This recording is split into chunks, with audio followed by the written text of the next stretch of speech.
Midi 30, intégral placement. 100% placement, 100% BFM Business. Allez, on quitte le monde de l'automobile ancienne pour revenir dans celui plus prosaïque de la gestion collective. Oui, mais c'est glamour aussi, enfin ça peut être glamour aussi. Bon, alors vous allez nous parler du fonds Flanel qui débarque. C'est glamour le fonds Flanel? Alors ça se veut assez glamour, ça ressemble à un fonds à formule, ça propose de prendre une partie de la hausse et de limiter la baisse, ça ressemble à un fonds à formule, en fait c'est une obligation.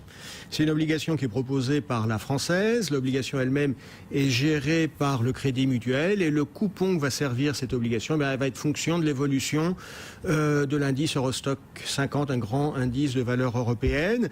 Et ça se présente un peu, on prend une partie de la hausse, on limite la baisse, ça se présente un peu comme une martingale. D'ailleurs quand on regarde la communication, la publicité du promoteur, il y a un petit peu de ça. Ça rappelle la grande époque des fonds à formule de la BNP, quand on avait des fonds genre Samba, Rumba, Appaloosa, Tequila, etc. C'est un petit peu flamboyant. Bon, comment il fonctionne ce produit Alors ce qui ressemble à un fonds à formule, à un contrat qui court sur 8 ans. Chaque année, on regarde la performance de l'indice par rapport au début, à la date de début. Et si l'indice a fait plus de 15%, vous recevez un coupon de 8% par an. Puis si l'indice n'a pas fait ces 15%, le contrat continue à tourner jusqu'au terme. Au bout de 8 ans, on regarde si on a fait au moins 15%, mais on touche un coupon de 64%, c'est-à-dire 8 x 8, 64. 8% par an, c'est pas mal.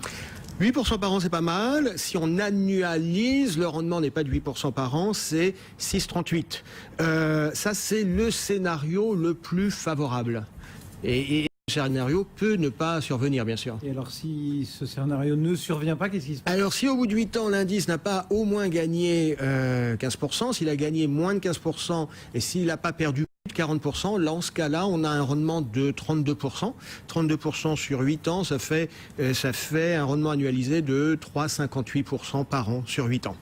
Et si, à l'inverse, il perd plus de 40%? Alors ça, c'est l'hypothèse quand même pas très flamboyante. Si l'indice perd plus de 40%, ça peut arriver. Dans ce cas-là, l'investisseur prend la perte. C'est-à-dire qu'il n'y a plus de garantie en capital, il ne reçoit pas de coupon, et le retour en capital est déduit de la baisse du CAC, pas du CAC 40, de l'Eurostock 50. Donc ça, c'est quand même le gros bémol. En synthèse, qu'est-ce qu'on en pense? Plusieurs choses. D'abord, on est calé sur la performance de l'indice Eurostock hors dividende. On le sait, le dividende, c'est 2, 3, voire 4% par an. Donc du coup, la perspective de perte devient moins négligeable. Une baisse de 40% de l'indice sur 8 ans, supérieur à 40%, ça semble peu vraisemblable. Ce qui est vraisemblable, c'est que à un moment ou à un autre sur le contrat, on top les 15% de hausse par rapport à 2014. Donc c'est ça qui est le plus vraisemblable et que du coup on ait ce 8% par an qui soit rentré. En revanche, si on doit porter le contrat jusqu'à 8 ans et qu'on n'a que 3,58% par an, c'est pas très cher rémunéré pour immobiliser votre argent pendant 8 ans, sachant que vous ne pouvez pas sortir pendant 8 ans. Eh bien voilà ce qu'on pouvait penser de ce Flanel. Merci beaucoup Frédéric Lorenzini, MCV France.